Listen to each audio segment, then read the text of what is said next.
Hello everyone, welcome to my YouTube channel. I am your Raghunatha R, Assistant Master, Government High School, Badavanalli, Madugiri Taluk, Tumkur District. Dear students, a family can never prosper without interacting with another family. Similarly, a country can never progress without interacting with another country. ಯಾವುದೇ ಒಂದು ಕುಟುಂಬ, ಯಾವುದೇ ಒಂದು ಮನೆ, ಒಂದು ಕುಟುಂಬ ಇನ್ನೊಂದು ಕುಟುಂಬದೊಂದಿಗೆ ವ್ಯವಹರಿಸದೆ ಹೋದ್ರೆ, ಇನ್ನೊಂದು ಕುಟುಂಬದ ಜೊತೆ ಸಂಬಂಧಗಳನ್ನು ಇಟ್ಕೊಳ್ಳದೆ ಹೋದ್ರೆ ಆ ಕುಟುಂಬ ನೆಮ್ಮದಿಯಾಗಿ ಬಾಳಲಿಕ್ಕೆ ಸಾಧ್ಯ ಇಲ್ಲ. ಅದೇ ರೀತಿ ಒಂದು ರಾಷ್ಟ್ರ ಮತ್ತೊಂದು ರಾಷ್ಟ್ರದೊಂದಿಗೆ ವ್ಯವಹರಿಸದೇ ಇದ್ದಲ್ಲಿ, ಸಂಬಂಧಗಳನ್ನು ಇಟ್ಕೊಳ್ಳದೇ ಇದ್ದಲ್ಲಿ ಆ ದೇಶ ಅಭಿವೃದ್ಧಿಯನ್ನು ಹೊಂದಲಿಕ್ಕೆ ಸಾಧ್ಯ ಇಲ್ಲ. ಇದು ಯಾಕೆ ಅಂತ ಎಲ್ಲರಿಗೂ ಗೊತ್ತೇ ಇದೆ. ಯಾಕಂದರೆ ನೈಸರ್ಗಿಕ ಸಂಪನ್ಮೂಲಗಳ ಹಂಚಿಕೆ ಏಕಪ್ರಕಾರವಾಗಿ ಆಗಿಲ್ಲ. ಕೆಲವು ದೇಶಗಳಲ್ಲಿ ಸಂಪನ್ಮೂಲಗಳ ಲಭ್ಯತೆ ಅತಿ ಹೆಚ್ಚಾಗಿದ್ದರೆ ಕೆಲವು ದೇಶಗಳಲ್ಲಿ ನೈಸರ್ಗಿಕ ಸಂಪನ್ಮೂಲಗಳ ಕೊರತೆ ಕಂಡುಬರುತ್ತೆ. ಆದ್ದರಿಂದ ಒಂದು ದೇಶ ಮತ್ತೊಂದು ದೇಶದ ಮೇಲೆ ಅವಲಂಬನೆ ಆಗಲೇಬೇಕಾಗುತ್ತೆ. So in this globalized and modernized environment, it is inevitable for country to have relationship with another country. ಇವತ್ತಿನ ಒಂದು ಜಾಗತೀಕರಣ ಮತ್ತು ಆಧುನೀಕರಣ ಸನ್ನಿವೇಶದಲ್ಲಿ ಒಂದು ರಾಷ್ಟ್ರ ಮತ್ತೊಂದು ರಾಷ್ಟ್ರದ ಮೇಲೆ ಅವಲಂಬಿತ ಆಗತಕ್ಕಂಥದ್ರಲ್ಲಿ ಯಾವುದೇ ವಿಶೇಷತೆ ಇಲ್ಲ. It is inevitable for country to have relationship with another country. It is not necessary now. It is a need. ಇದೊಂದು ಅವಶ್ಯಕವಾಗಿರ್ತಕ್ಕಂಥದ್ದು. In the fourth part of our constitution, Article 51, he explained about international peace and coexistence. So it is discussed under the directive principles of the state. India strive to have cordial relationship with other countries as per the direction of the Constitution.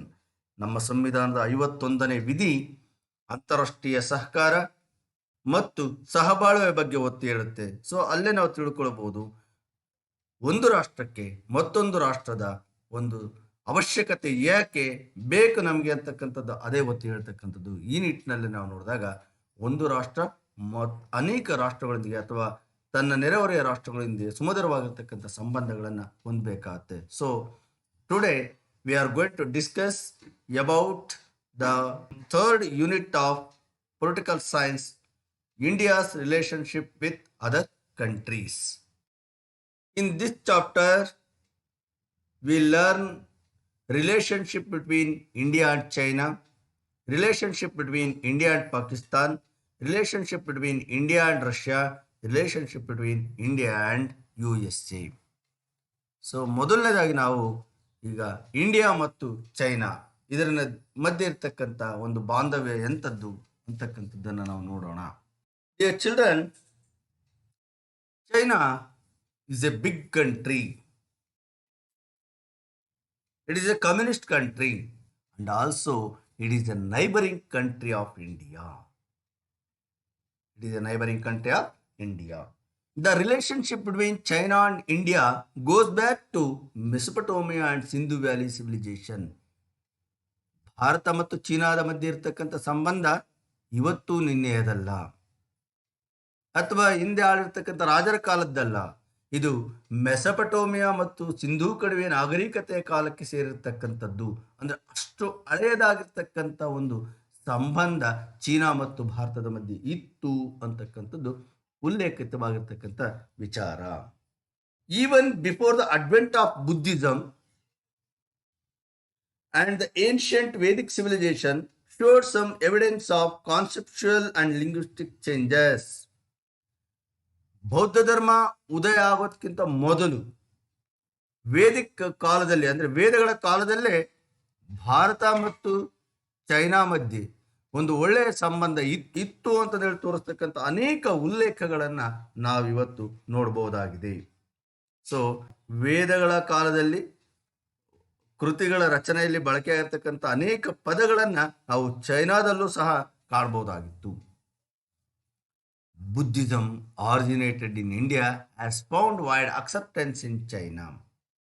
ಈಗ ಬೌದ್ಧ ಧರ್ಮ ಹುಟ್ಕೊಂಡಿದ್ದಲ್ಲಿ ಈ ಭಾರತದಲ್ಲಿ, ಆದರೆ ಅಶೋಕ ವಿವಿಧ ದೇಶಗಳಿಗೆ ಮತ ಪ್ರಚಾರಕರನ್ನು ಕಳಿಸಿಕೊಟ್ಟ ಅಂತ ಸಂದರ್ಭದಲ್ಲಿ ಚೈನಾ ದೇಶಕ್ಕೂ ಅಥವಾ ಚೀನಾ ದೇಶಕ್ಕೂ ಸಹ ಬೌದ್ಧ ಧರ್ಮದ ಪ್ರಚಾರಕ್ಕಾಗಿ ಕೆಲವೊಂದು ಬೌದ್ಧ ಭಿಕ್ಷುಗಳನ್ನು ಕಳಿಸಿದ್ದ ಪರಿಣಾಮವಾಗಿ ಭಾರತದಲ್ಲಿ ಹುಟ್ಟಿರ್ತಕ್ಕಂಥ ಬೌದ್ಧ ಧರ್ಮ ಇವತ್ತು ಅವಸಾನದ ಅಂಚನ ತಲುಪಿದ್ರೂ ಸಹ ಚೀನಾದಲ್ಲಿ ಅದು ಅತಿ ಹೆಚ್ಚು ಅನುಯಾಯಿಗಳನ್ನು ಹೊಂದಿರತಕ್ಕಂಥ ಧರ್ಮವಾಗಿ ಇವತ್ತಿಗೂ ಸಹ ಉಳ್ಕೊಂಡು ಬಂದಿರತಕ್ಕಂಥದ್ದನ್ನು ನಾವು ಕಾಣ್ತೀವಿ. Many Indian rulers had cordial business relationship with Chinese ruler. Many Indian rulers had cordial business relationship with Chinese ruler.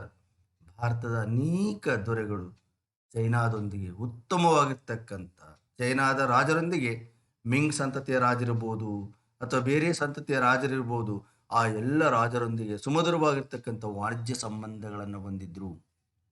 ಅದರಲ್ಲೂ ಎಸ್ಪೆಷಲಿ ಇನ್ ಸದರನ್ ಇಂಡಿಯಾ ಚೋಳರು ಮತ್ತು ಪಲ್ಲವರು, ರಾಜರಾಜ ಚೋಳ ಇರ್ಬೋದು, ರಾಜೇಂದ್ರ ಚೋಳ ಇರ್ಬೋದು, ಪಲ್ಲವರ ನರಸಿಂಹವರ್ಮ ಇರ್ಬೋದು, ಇವರು ಎಲ್ಲರೂ ಸಹ ಚೈನಾದೊಂದಿಗೆ ಉತ್ತಮವಾಗಿರ್ತಕ್ಕಂಥ ಒಂದು ವ್ಯಾವಹಾರಿಕ ಸಂಬಂಧಗಳನ್ನು ಹೊಂದಿದ್ರು. Chanakya of the Mauryan dynasty, Chanakya nothing but Kautilya, ಈ refers to Chinese silk.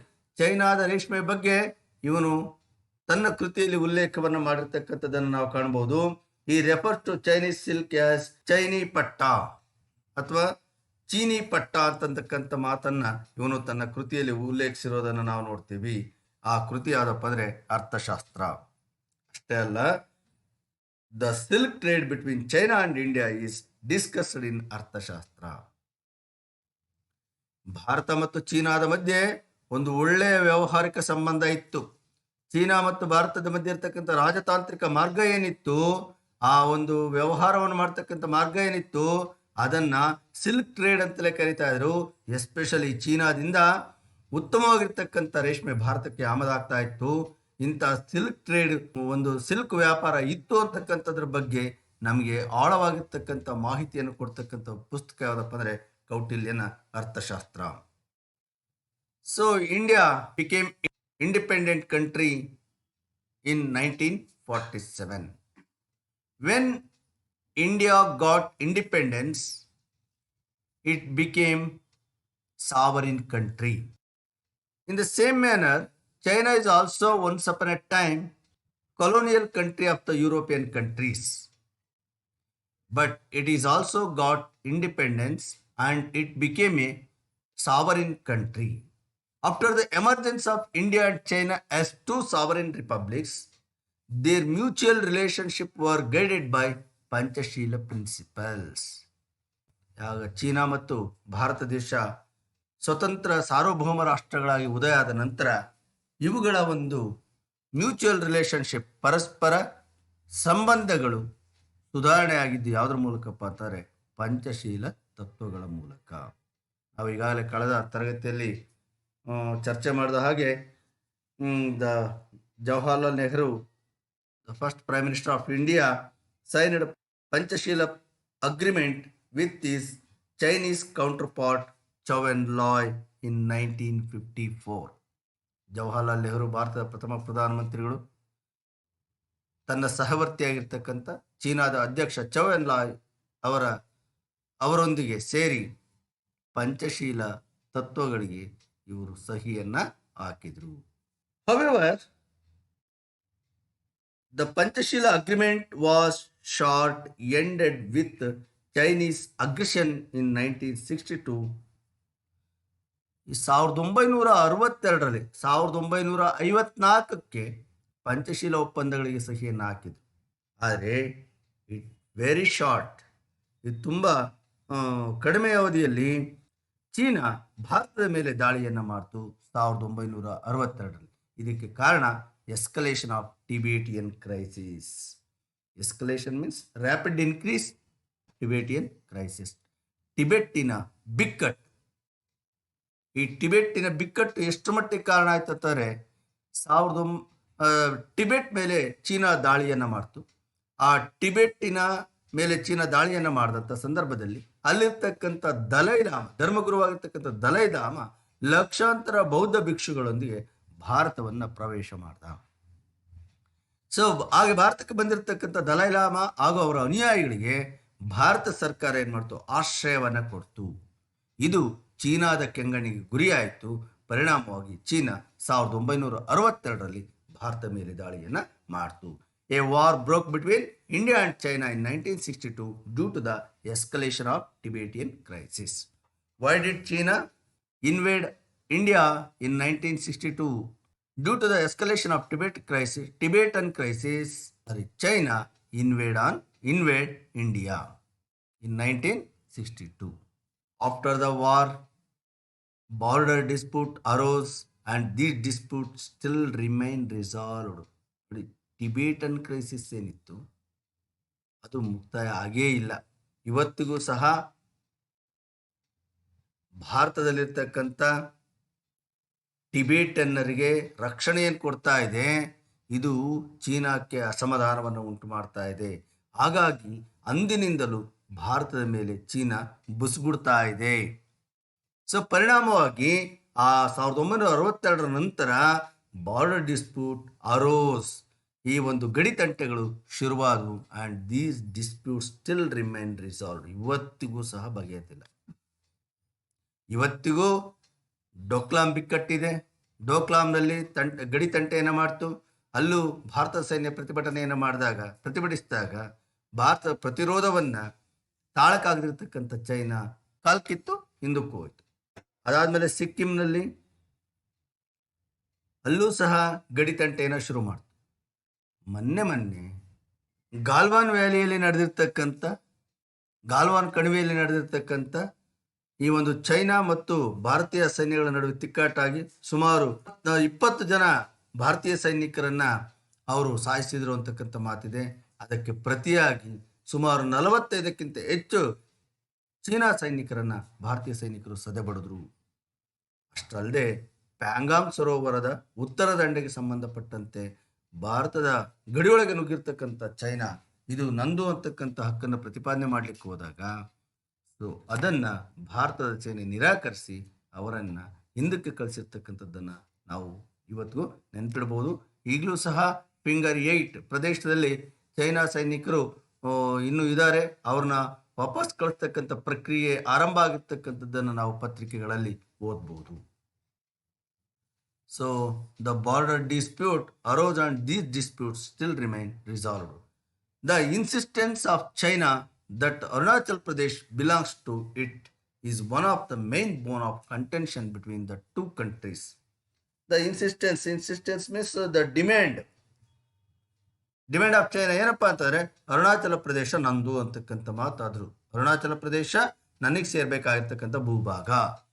So ಇದು ದೀರ್ಘಕಾಲೀನ ಸಮಸ್ಯೆಯಾಗಿ, ಬೋನ್ ಆಫ್ ಕಂಟೆನ್ಷನ್ ಅಂದರೆ ವಿವಾದವಾಗದ ಇತ್ಯರ್ಥವಾಗದ ವಿವಾದವಾಗಿ ಇವತ್ತಿಗೂ ಸಹ ಉಳ್ಕೊಂಡು ಈ ಎರಡು ರಾಷ್ಟ್ರಗಳ ಮಧ್ಯೆ ತಿಕ್ಕಾಟಕ್ಕೆ ಕಾರಣ ಆಗಿರ್ತಕ್ಕಂಥದ್ದನ್ನು ನಾವು ನೋಡ್ಬೋದು. ಈ ನಿಟ್ಟಿನಲ್ಲಿ ಚೈನಾ ಪದೇ ಪಾಕಿಸ್ತಾನಕ್ಕೆ ನೆರವನ್ನು ನೀಡೋದ್ರ ಮೂಲಕ ಪಾಕಿಸ್ತಾನವನ್ನು ಭಾರತದ ಮೇಲೆ ಚೂ ಬಿಡ್ತಕ್ಕಂಥ ಒಂದು ಪ್ರಯತ್ನವನ್ನು ಮಾಡ್ತಾ ಇದೆ. In spite of the border dispute and wars, ಇಷ್ಟೆಲ್ಲ ಇದ್ರೂ ಸಹ the bilateral relationship between India and China has remained and continued healthy.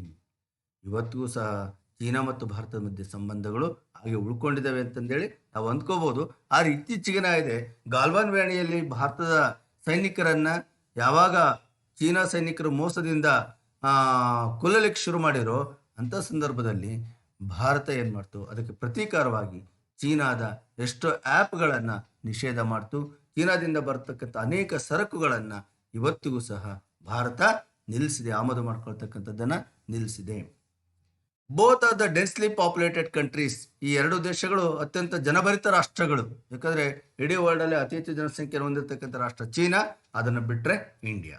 Both are identified as the leading economies of the world. ಇವೆರಡು developing nations. India has established a good relationship with China after 1980, but ಇವತ್ತೇನಾಗಿದೆ ಅಂದರೆ ಭಾರತ ಮತ್ತು ಚೀನಾದ ಮಧ್ಯೆ ಅಂಥ ಒಂದು ಒಳ್ಳೆಯ ಸಂಬಂಧಗಳು ಉಳ್ಕೊಂಡಿಲ್ಲ. They established BRICS ಇನ್ 2015, 2015ರಲ್ಲಿ ಈ ಒಂದು ಬ್ರಿಕ್ಸ್ ಅಂತಕ್ಕಂಥ ಒಂದು ಒಕ್ಕೂಟವನ್ನು ರಚನೆ ಮಾಡಿಕೊಂಡು, ಏನಪ್ಪ ಬ್ರಿಕ್ಸ್ ಅಂತಂದರೆ, BRICS is an acronym for the powerful grouping of the world's leading emerging market economies. Name: Brazil, India, China, and South Africa. B means Brazil, R means Russia, I means India, C means China, S means South Africa. ಇವು ಜಗತ್ತಿನಲ್ಲಿ ಪ್ರವರ್ಧಮಾನಕ್ಕೆ ಬರ್ತಕ್ಕಂಥ ರಾಷ್ಟ್ರಗಳು. So ಈ ದೇಶಗಳು ತಮ್ಮದೇ ಆಗಿರ್ತಕ್ಕಂಥ ಒಂದು peace, security, development and cooperation ಈ ಉದ್ದೇಶಗಳನ್ನು ಇಟ್ಕೊಂಡು ಈ ಒಂದು ಬ್ರಿಕ್ಸ್ ಅಂತಕ್ಕಂಥ ಒಂದು ಹೊಸ ಗುಂಪನ್ನು ರಚನೆ ಮಾಡ್ಕೊಂಡಿದ್ದಾವೆ. ಇದು 2015ರಲ್ಲಿ. ಒಟ್ಟಿನಲ್ಲಿ ಭಾರತ ಮತ್ತು ಚೀನಾದ ಮಧ್ಯೆ ಒಂದು ರೀತಿಯಲ್ಲಿ ಹಳಸಿರ್ತಕ್ಕಂಥ ಸಂಬಂಧಗಳನ್ನು ಇತ್ತೀಚೆಗೆ ನಾವು ನೋಡ್ಬೋದಾಗಿದೆ. ಇಷ್ಟಾದರೂ ಸಹ ಭಾರತ ತನ್ನ ನೆರೆಯ ದೇಶ ಚೀನಾದೊಂದಿಗೆ ಉತ್ತಮವಾಗಿರ್ತಕ್ಕಂಥ ಸಂಬಂಧವನ್ನು ಸ್ಥಾಪನೆ ಮಾಡಲಿಕ್ಕೆ ಯಾವಾಗಲೂ ಬದ್ಧವಾಗಿರ್ತಕ್ಕಂಥ ದೇಶ ಅಂತಂದೇಳಿ ನಾವು ಹೇಳಬಹುದು. Dear students, now I am going to explain the India's relationship with Pakistan. Pakistan is not only a neighboring country but also integral part of India during pre-independence. Pakistan ನಮ್ಮ ನೆರೆಹೊರೆಯ ದೇಶ ಅಷ್ಟೇ ಅಲ್ಲ, ಸ್ವತಂತ್ರ ಪೂರ್ವದಲ್ಲಿ ಇದು ಭಾರತದ ಒಂದು ಭೂಭಾಗ. ಇವತ್ತು ನಾವು ಬಾಂಗ್ಲಾದೇಶ ಅಂತ ಏನು ಹೇಳ್ತೀವಿ, ಪಾಕಿಸ್ತಾನ ಏನು ಹೇಳ್ತೀವಿ, ಇವೆಲ್ಲವೂ ಭಾರತದ ಭೂಭಾಗನೇ. So it is the integral part of India during the pre-independence. But after the India Independent Act of 1947, both the countries became independent sovereign countries. When India got independence, then Pakistan also emerged as independent country. So both are sovereign countries. Foreign relationship between both the countries started when they became independent. ಈಗ ಈ ಎರಡು ದೇಶಗಳು ಸಾರ್ವಭೌಮ ರಾಷ್ಟ್ರಗಳಾಗಿ ಉದಯ ಆದ ನಂತರ ಇವೆರಡರ ಮಧ್ಯೆ ಒಂದು ವಿದೇಶಾಂಗ ನೀತಿ ಅಥವಾ ವಿದೇಶಿ ಸಂಬಂಧಗಳು ಆ ಕಾಲದಿಂದಲೇ ಪ್ರಾರಂಭ ಆದವು.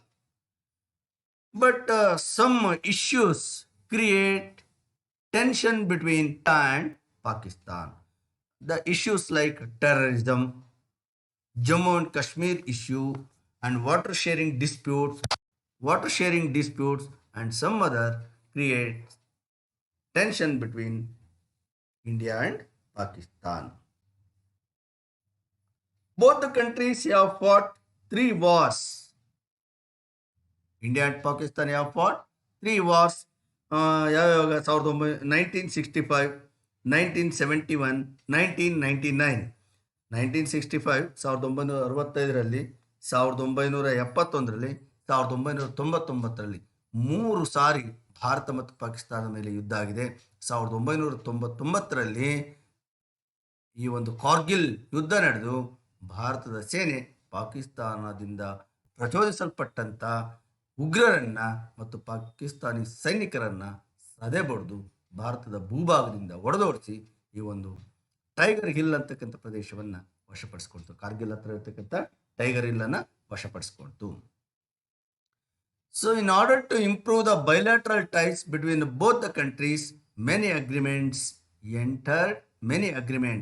ಸೊ ಈ ಒಂದು ಭಾರತ ಮತ್ತು ಪಾಕಿಸ್ತಾನದ ಮಧ್ಯೆ ಒಂದು ಸುಮಧುರವಾಗಿರ್ತಕ್ಕಂಥ ಸಂಬಂಧ ಇಲ್ಲದೆ ಹೋದರೂ ಸಹ, to improve the bilateral ties, ಈ ದ್ವಿಪಕ್ಷೀಯ ಸಂಬಂಧಗಳನ್ನು ಮತ್ತಷ್ಟು ವೃದ್ಧಿ ಮಾಡ್ತಕ್ಕಂಥ ಉದ್ದೇಶದಿಂದ both the countries India and Pakistan tried to enter many agreement, ಅನೇಕ ಒಪ್ಪಂದಗಳಿಗೆ ಇವು ಸಹಿಯನ್ನು ಹಾಕಿರ್ತಕ್ಕಂಥದ್ದನ್ನು ನಾವು ಕಾಣ್ತೀವಿ.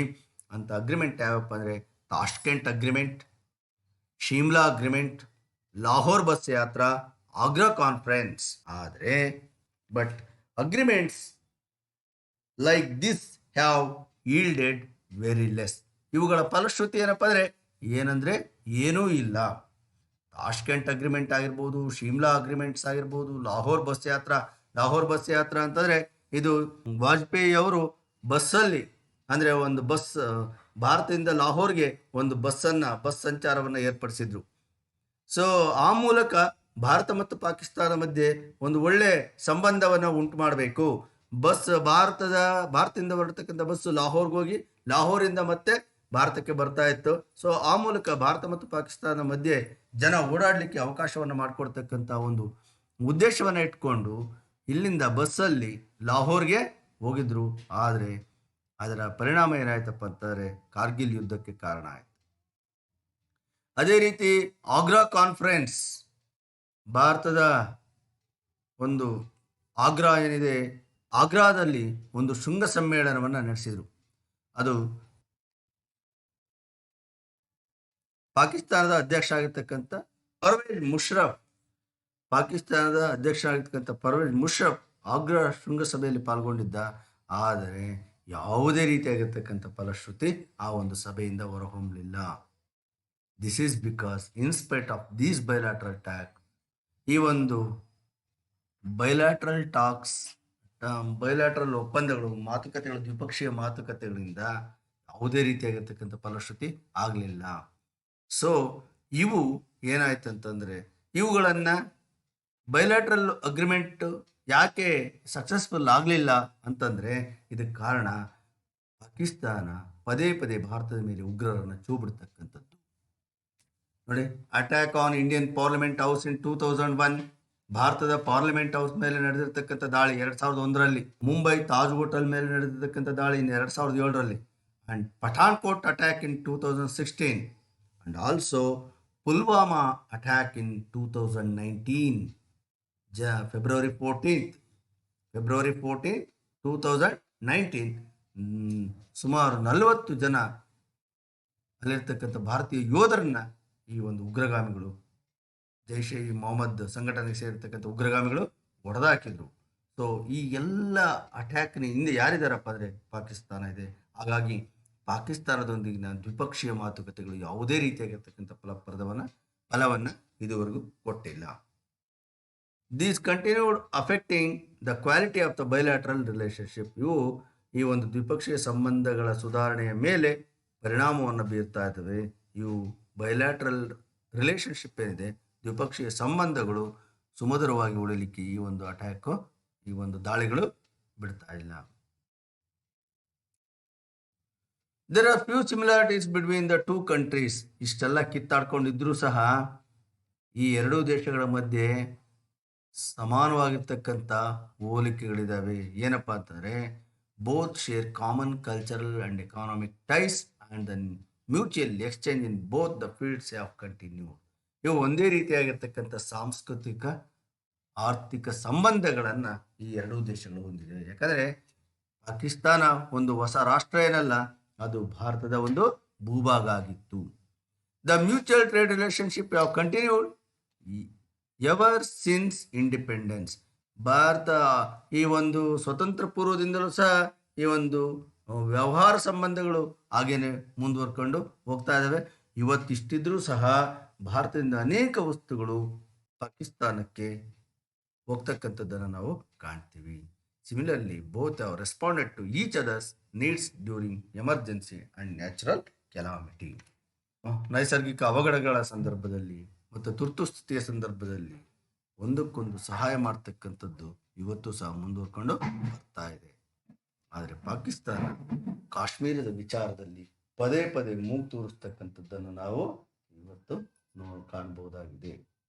So cross border tension between both in an important issue, the killing of innocent people is continued in Kashmir. ಕಾಶ್ಮೀರದಲ್ಲಿ ಇವತ್ತಿಗೂ ಸಹ ಮುಗ್ಧ ಜನಗಳನ್ನು ಹತ್ಯೆ ಮಾಡ್ತಕ್ಕಂಥದ್ರಲ್ಲಿ ಪಾಕಿಸ್ತಾನದ ಪಾತ್ರ ನಿಚ್ಚಳವಾಗಿ ಕಾಣ್ತಾ ಇದೆ. ಉಗ್ರರಿಗೆ ಪ್ರಚೋದನೆಯನ್ನು ಕೊಟ್ಟು ನಾವು ಆಗ ಪತ್ರಿಕೆಗಳಲ್ಲಿ ನೋಡಬಹುದು, ಸುರಂಗಗಳನ್ನು ತೋಡೋದ್ರ ಮೂಲಕ ಉಗ್ರಗಾಮಿಗಳನ್ನು ಭಾರತದೊಳಗೆ ನುಸುಳಿಸ್ತಕ್ಕಂಥ ಪ್ರಯತ್ನ ಮಾಡ್ತಾ ಇದೆ. ಆದಾಗ್ಯೂ ಭಾರತ ಪಾಕಿಸ್ತಾನದೊಂದಿಗೆ ಸುಮಧುರವಾಗಿರ್ತಕ್ಕಂಥ ಸಂಬಂಧವನ್ನು ಹೊಂದಲಿಕ್ಕೆ ಪ್ರಯತ್ನ ಪಡ್ತಾ ಇದೆ ಅಂತಕ್ಕಂಥ ಮಾತನ್ನು ನಾವು ಹೇಳ್ಬೋದು.